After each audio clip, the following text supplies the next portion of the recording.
Pintu teater 2 telah dibuka. Para penonton yang telah memiliki karcis dipersilakan memasuki ruangan teater.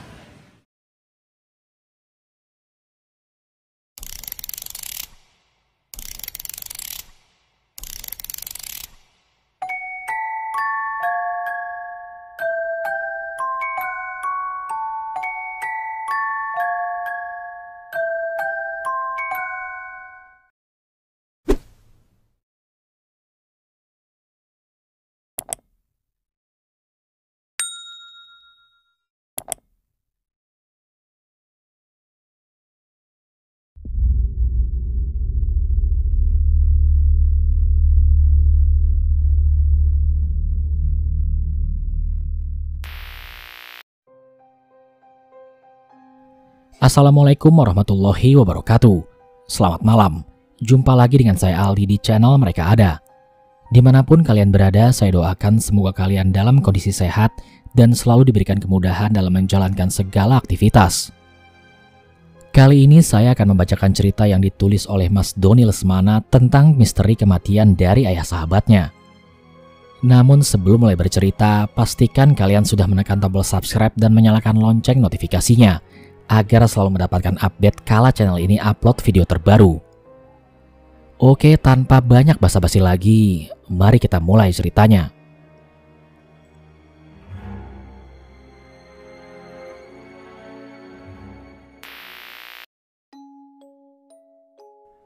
Suara speaker di masjid menandakan akan ada orang yang meninggal karena jam menunjukkan pukul 9 malam. Berarti bukan waktunya suara azan berkumandang. Dan benar saja, ada salah satu warga yang meninggal dunia. Berhenti menikmati keindahan dunia dan akan berpindah ke tempat yang jauh lebih indah dari dunia yang fana. Saat itu Doni sedang berada di rumah neneknya. Dia mendengarkan secara seksama siapa yang telah meninggal dunia. Dan betapa kagetnya dia, karena yang meninggal adalah ayah dari sahabatnya. Innalillahi wa inna ilaihi roji'un, ucap Doni setelah tahu siapa yang meninggal. Langsung ia bergegas ke rumahnya untuk mengucapkan bela sungkawa. Sebut saja Jun nama sahabatnya. Jun saat itu tidak ada di rumah. Yang ada hanyalah keluarganya, karena Jun masih berada di rumah sakit. "Bu, saya turut berduka cita ya Bu," ucap Doni pada ibunya Jun. "Iya Don, makasih banyak. Jun masih ada di rumah sakit Don," ucap ibunya. Ibunya menunggu di rumah, tidak ikut ke rumah sakit karena sudah tua. "Emang bapak sakit apa Bu? Pas kemarin ketemu baik-baik aja," ucap Doni. "Bapak emang sehat walafiat kok Don. Tadi sore berangkat mancing dan barusan dapat kabar dari tempat parkiran motor di sana. Ibu juga belum tahu jelas kabarnya gimana Don," ucap ibunya Jun sambil menangis. Dan Doni pun tidak melanjutkan obrolannya. Beberapa saat berselang, suara sirene ambulan pun terdengar, menandakan almarhum sudah sampai di pinggir jalan, karena rumah Jun ada di dalam gang. Tangisan keluarga pecah saat jenazah diturunkan dari ambulan menuju rumah Jun. "Yang sabar ya Jun, kamu harus ikhlas. Ini semua takdir Tuhan. Kita juga kelak akan menyusulnya," ucap Doni sambil merangkul sahabatnya. "Iya Don, makasih ya Don. Saya hanya belum bisa menerima kenyataan karena tadi sore bapak itu nggak apa-apa Don, makanya pergi mancing juga," ucap Jun sambil memeluk Doni dengan air matanya yang membanjiri pipinya. Almarhum ayahnya Jun langsung dimandikan, disolatkan dan bahkan dikebumikan malam itu juga. Dan acara pemakaman pun selesai tepat jam 2 malam. Setelah 7 hari bapaknya Jun meninggal, Doni datang ke rumahnya Jun untuk melayat lagi. Dan Jun pun saat itu sedang melamun di kursi teras rumahnya. "Assalamualaikum," ucap Doni membangunkan lamunan Jun. "Waalaikumsalam. Sini Don, masuk. Silakan duduk," jawab Jun pada Doni. "Kamu ngelamun aja kenapa Jun?" tanya Doni. "Gak usah aku beritahu, kamu juga pasti tahu Don. Pasti kamu sudah dengar tentang kabar yang beredar di sini setelah kematian bapakku Don," ucap Jun sambil meneteskan air mata. Iya, saya tahu. Tapi anggap aja angin lalu. Mau di warung ataupun di depan rumah, semuanya ngobrolin setelah kematian ayahmu. Di saat saya tanyakan punya bukti apa, nggak ada yang bisa membuktikannya. Makasih ya Don, tapi saya menyaksikannya sendiri.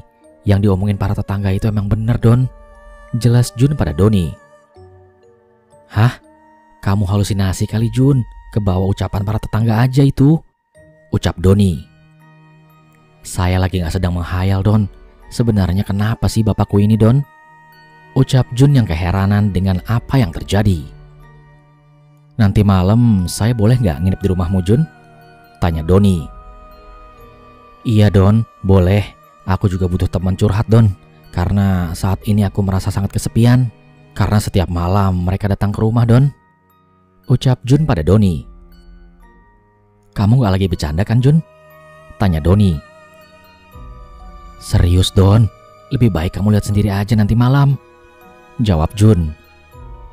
Ya udah, kalau gitu saya pamit dulu ya. Ntar malam jam 8 saya datang. Jangan tidur dulu. Gimana mau tidur Don? Tiap malam saya nggak bisa tidur. Doni kemudian pulang sambil memikirkan apa yang sebenarnya terjadi. Namun ia tidak ingin berkomentar. Ucapan warga yang mengatakan banyak hal setelah bapaknya Jun meninggal membuat Doni ingin melihat langsung dengan mata kepalanya sendiri sebenarnya apa yang terjadi. Singkat cerita, malam pun tiba. Doni menepati janjinya untuk menginap di rumah Jun. Assalamualaikum. Doni mengucap salam. Waalaikumsalam. Mari masuk Don. Jawab Jun. Ruang tengah rumah Jun belum dibereskan. Kursi dan meja masih di kamar belakang. Lantas keramik ditutupi tikar. Makanan dan minuman masih ada di ruang tengah. Karena sore tadi adalah hari ke-7 ayahnya meninggal, termasuk hari terakhir syukuran di rumah Jun. Di tengah-tengah ruang tamu ada sebuah buyung, terbuat dari tanah liat dan lubang buyung itu ditutupi sehelai kain. Sudah menjadi hal yang wajar saat para tetangga yang datang melayat selalu menyisihkan uang dan dimasukkan ke dalam buyung itu. Sebentar lagi bakal ada yang datang Don, ucap Jun. Siapa Jun? Lihat sendiri aja nanti. Tiba-tiba ada yang mengucapkan salam. Assalamualaikum. Ucap salam dari tamu yang datang. Waalaikumsalam, jawab Doni. Doni hendak berdiri dan ingin membuka pintu, namun ditahan oleh Jun. Dan Jun hanya menggelengkan kepala memberi tanda jangan dibuka pintunya. Lalu 3 sosok perempuan masuk menembus pintu. Wajahnya sangat berantakan, rambutnya panjang, memakai kain putih yang sudah sangat kusam. Mereka bertiga duduk menghadap Doni dan Jun, dengan kepala yang ditundukkan. Tak ada sepatah kata pun yang terucap dari mulut mereka. Mereka hanya duduk sebentar lalu berdiri. Sebelum pergi, setiap sosok perempuan itu memasukkan selembar daun sirih ke dalam buyung. Dan setelahnya mereka bertiga pergi melayang menembus pintu. Kamu lihat kan, ini adalah sosok tamu pertama yang datang. Nanti akan banyak lagi sosok astral yang datang Don. Dan benar saja, belum lama Jun mengatakan hal itu, terdengar lagi suara salam dari luar pintu. Dan masuk kembali 2 sosok yang menyeramkan. Makhluk ini berkepala kerbau tapi tubuhnya manusia. Tanduknya patah sebelah. Mereka duduk sebentar sambil menundukkan kepala, lalu pergi lagi. Dan sebelum pergi memasukkan selembar daun sirih ke dalam buyung. Dan setelah sosok kerbau pergi, datanglah 5 sosok laki-laki paruh baya. Wujudnya normal seperti manusia biasa, memakai baju koko dan peci putih. Tingkah mereka pun masih sama, hanya duduk sebentar dan sebelum pergi memasukkan selembar daun sirih ke dalam buyung. Sampai subuh banyak sekali sosok astral yang datang. Sosok ular, monyet, kerbau, manusia biasa entah laki-laki atau perempuan. Mereka datang bukan cuma ke rumah Jun, namun juga pergi ke kuburan bapaknya Jun. Hanya duduk sebentar lalu pergi. Ditanyai atau tidak, mereka yang datang tentu jawabannya iya. Namun tak ada satupun sosok yang memberi jawaban. Sebenarnya bapakku berbuat apa sih Don semasa hidup? Walaupun semua makhluk yang datang seperti mengucapkan duka cita, tapi menjadi tanda tanya besar buatku Don. Aku sempat ajak salah satu kiai untuk nginap di rumahku, tapi tetap saja mereka nggak ngasih jawaban. Bukan hanya saya yang melihat mereka, tapi hampir semua warga melihatnya di malam hari. Makanya mereka semua membicarakan bapakku, Don. Ucap Jun terlihat sangat kebingungan. Jun tidak pernah tidur malam selama 7 hari, karena setiap malam banyak sosok yang datang, dari yang bentuknya seperti manusia biasa. Banyak juga yang berbentuk hewan. Ada yang biasa saja wajahnya dan ada yang sangat menyeramkan wujudnya. Tapi mereka semua tidak ada yang mengganggu, hanya duduk sebentar lalu pergi. Singkat cerita, pagi pun tiba. Doni pulang ke rumahnya untuk tidur. Memang tidak bisa tidur saat berada di rumah Jun. Apa ada kaitannya sama Sungai Citarum ya? Tempat almarhum meninggal dunia di atas rakit bambu saat memancing dan ditemukan oleh penjaga kolam ikan. Ucap Doni dalam hati saat ia sudah berada di tempat tidurnya. Doni terbangun jam 1 siang dari tidurnya. Ia bergegas mandi dan melaksanakan sholat zuhur. Setelah beres sholat, ia memikirkan kembali kejadian semalam. Mancing yuk ke Citarum. Pesan SMS dikirimkan kepada kedua temannya.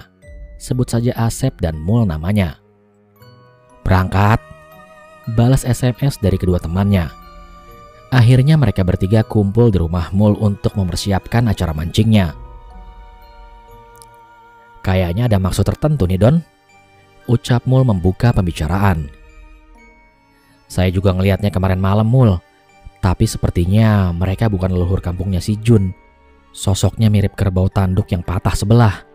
Aku kayak pernah lihat sosok itu waktu di Citarum saat kita mancing. Ucap Asep.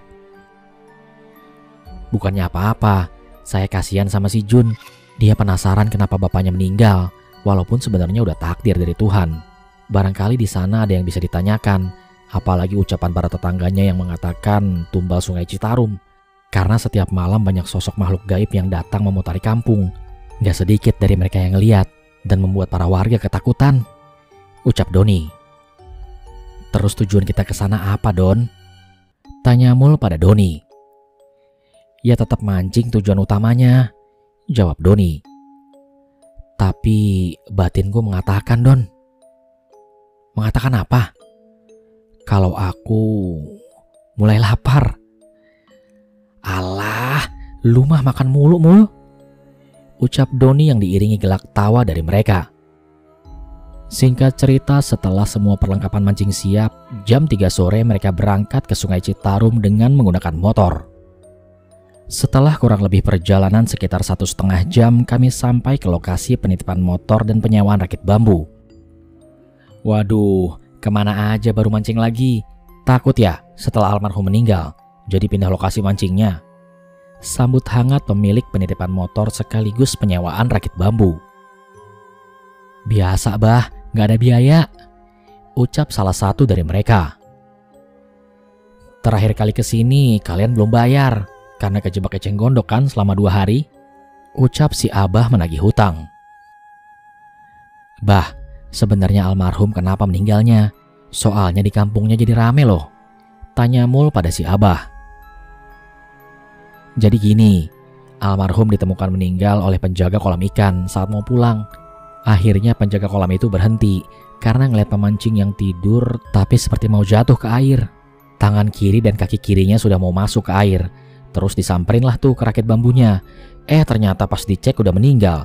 Laporlah ke si Abah, karena dia tahu rakit bambu itu dia sewa ke si Abah. Penjelasan dari si Abah. Tapi kira-kira yang bikin rame kenapa ya? Soalnya banyak makhluk astral yang setiap malam keliling kampung. Bikin warga jadi ketakutan, Bah. Ucap Doni pada si Abah. Aduh, kalau itu Abah gak tahu. Yang jelas di sini juga tiap malam banyak suara tangisan kesedihan. Tangisannya sangat sedih, Abah dengernya juga ngeri. Ucap si Abah. Tapi nomor HP kalian masih yang dulu kan?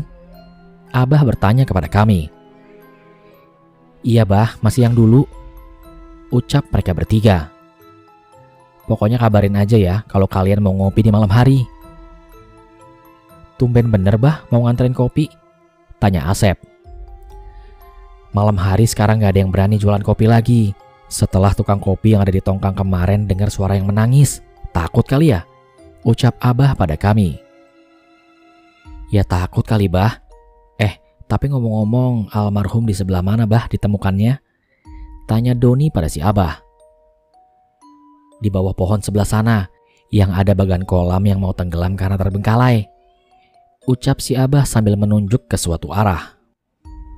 Ya udah, kalau gitu kami berangkat dulu ya, Bah. Doain supaya dapat banyak ikan. Ucap mereka sambil meninggalkan si Abah. Seperti biasa, sebelum memulai mengayuh rakit bambu dan memancing, mereka bertiga berdoa bersama meminta perlindungan dari Tuhan Yang Maha Esa. Satu rakit bambu bisa untuk 2 orang. Mul dan Asep satu rakit, sedangkan Doni sendirian. Mereka mulai mengayuh rakit ke tempat yang ditunjukkan oleh si Abah, tempat almarhum meninggal. Perjalanan mengayuh rakit kurang lebih setengah jam ke lokasi, dan akhirnya mereka bertiga pun sampai. Posisi rakit sejajar. Doni mengikat rakitnya ke bagan kosong yang terbengkalai, sementara Asep dan Mul mengikat rakitnya ke batang pohon yang menjuntai ke sungai rantingnya. Jam menunjukkan pukul 5 sore. Mereka langsung mempersiapkan joran pancing untuk memulai acaranya memancing di malam hari dan pulang saat pagi hari. Mereka bertiga sholat berjamaah di bawah pohon besar karena waktu asar sudah mau terlewat. Setelahnya satu persatu joran pancing yang sudah diberikan umpan ikan mas kecil dilempar ke dalam air, berharap ikan predator memakannya. Dan benar saja, salah satu joran pancing mereka dimakan ikan predator seperti ikan lele, tapi mereka menyebutnya ikan tagih. Pertama, ikan menyambar umpan kurang lebih jam 7 malam, dan sangat besar ikan yang didapat, sekitar kurang lebih 4 kg beratnya. Tak lama berselang, hampir semua joran pancing umpannya dimakan ikan dengan ukuran ikan yang sangat besar. Tepat jam 8 malam, umpan yang dibawa mereka pun habis dan mendapat banyak sekali ikan besar. Mereka pun akhirnya menyadari ada yang tidak beres. Karena memancing di malam hari tidak seperti ini sambaran ikannya. Selalu ada jeda waktu saat ikan menyambar umpan. Tumben amat ya, kayak gini mancingnya. Baru berapa jam umpan udah habis. Ikan yang didapat juga banyak. Gede-gede pula lagi ukurannya. Ucap Asep yang mulai menyadari ada yang tidak beres. Iya ya, kita kayak mancing di sarang ikan, Mul. Ucap Doni. Udahlah, yang penting hasilnya. Mending sekarang kita pulang aja ke tempat si Abah. Ucap Mul pada Doni dan Asep. Dan saat mau membuka ikatan rakit bambu, terdengar suara tangisan di atas pohon tepat di atas rakit mereka. Oh alah, pantas aja dapat banyak ikan. Ternyata ada mereka. Ujar Doni pada teman-temannya. Dan mereka baru sadar. Ternyata di sekeliling mereka, terutama di bagan ikan yang kosong, terdapat banyak sekali sosok makhluk astral. Dan di atas air ada sosok seperti kerbau yang berenang saat disoroti lampu senter. Bukan hanya kerbau, ternyata banyak sosok yang berkerumun di atas air. Dari sosok manusia biasa, laki-laki, tua, muda, dan anak kecil. Perempuan pun juga ada. Dan yang bikin takut, sosok yang sangat besar di pinggir sungai di belakang rakit. Aduh, tolong, saya nyerah. Ucap Mul sambil melambaikan tangan. Apa-apaan sih lu, Mul? Ucap Asep. Tiba-tiba satu benda terjatuh di atas rakit Doni, tepat di sampingnya. Itu adalah Al-Quran. Al-Quran itu terbuka di 2 halaman terakhir. Almarhum setiap mancing di sini dan di saat menunggu umpan dimakan ikan, ia selalu membaca Al-Quran. Lantunan bacaan Al-Quran yang sangat merdu sekali. Kami semua yang berada di sini sangat menikmati bacaan Al-Quran yang dilantunkan oleh almarhum. Kami sangat kehilangan almarhum saat Tuhan mengambil nyawanya. Almarhum meninggal saat membaca Al-Quran dan mau menamatkannya. Itu adalah halaman terakhir yang almarhum baca. Tolong tamatkan ayat-ayat terakhir yang belum dibaca oleh almarhum. Ucap sosok yang tinggi besar. Kami datang ke rumah almarhum hanya untuk berbelasungkawa atas kepergiannya. Almarhum tidak melakukan hal yang dilarang oleh Tuhan, dan juga bukan kami yang mencabut nyawanya. Kami semua penghuni di sini sangat kehilangan almarhum, dan katakan kepada keluarga almarhum atas semua yang terjadi. Dan kami semua akan selalu datang ke rumah almarhum dan makamnya selama 40 hari untuk memberikan doa agar Tuhan memberikan tempat terindah di sisinya. ucap sosok yang tinggi besar. Tapi warga ketakutan dan mengira almarhum melakukan hal-hal yang tidak wajar semasa hidupnya karena kalian selalu berkeliling. Bahkan banyak warga yang melihat kalian, ucap Doni pada sosok itu. Biarkan mereka berucap semaunya, tapi inilah kenyataannya. Kami di sini sangat kehilangan dan tidak akan mengganggu warga yang lain di sana. Katakan pada Jun, anak kesayangannya, untuk membuka buyung setiap kami datang dan selalu memasukkan selembar daun sirih. Atas izin Tuhan, daun sirih itu akan menjadi benda yang bermanfaat untuk keluarga almarhum.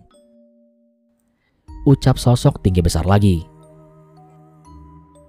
Baik, akan saya sampaikan kepada keluarganya, ucap Doni pada sosok itu. Jika datang ke sini lagi, tolong bacakan ayat suci Al-Quran saat menunggu umpan dimakan ikan. Kami semua penghuni di sini akan bahagia. Ucap sosok itu lagi. Setelah perbincangan itu, satu persatu sosok itu pun menghilang entah kemana. Setelah Doni membacakan beberapa surat terakhir yang belum dibaca almarhum. Dan akhirnya mereka bertiga pun memutuskan untuk pulang malam itu. Tumben jam segini udah pulang. Kenapa? Takut ya? Ucap si Abah setelah mereka sampai ke tempat penitipan motor. Lihat bah, umpan kami udah habis, makanya jam segini kita udah pulang. Ucap Asep sambil menunjukkan ikan hasil tangkapannya. Bah, sebenarnya dulunya itu di sana ada apa sih? Tanya Doni pada si Abah. Sepanjang aliran sungai Citarum sampai ke bendungan Cirata di Purwakarta banyak sekali perkampungan yang tenggelam. Bayangin aja, sepanjang aliran sungai sampai bendungan dulunya adalah perkampungan, termasuk di tempat almarhum meninggal. Di sana ada suatu perkampungan yang semua warganya meninggal saat banjir menerjang perkampungan dan hanya sedikit warga yang selamat. Begitulah penjelasan si Abah. Mereka semua pulang malam itu juga dan Doni mengatakan semuanya pada Jun. Dan di saat buyungnya dibuka, ternyata banyak sekali uang. Dan daun sirih yang dilihatnya dimasukkan ke dalam buyung pun menghilang. Dan benar saja, warga dan keluarga Jun hanya melihat banyaknya sosok selama 40 hari. Dan setelah 40 hari ayahnya meninggal, mereka tidak pernah datang lagi hingga sekarang.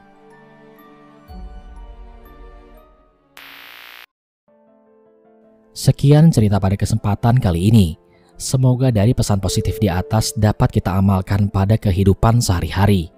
Terima kasih kepada Mas Doni Lesmana yang sudah mengizinkan saya untuk membacakan kisahnya di channel Mereka Ada. Sukses terus buat Mas Doni. Jangan lupa dukung terus channel Mereka Ada dengan cara subscribe, like, komen, dan share sebanyak mungkin. Sampai di sini dulu perjumpaan kita kali ini.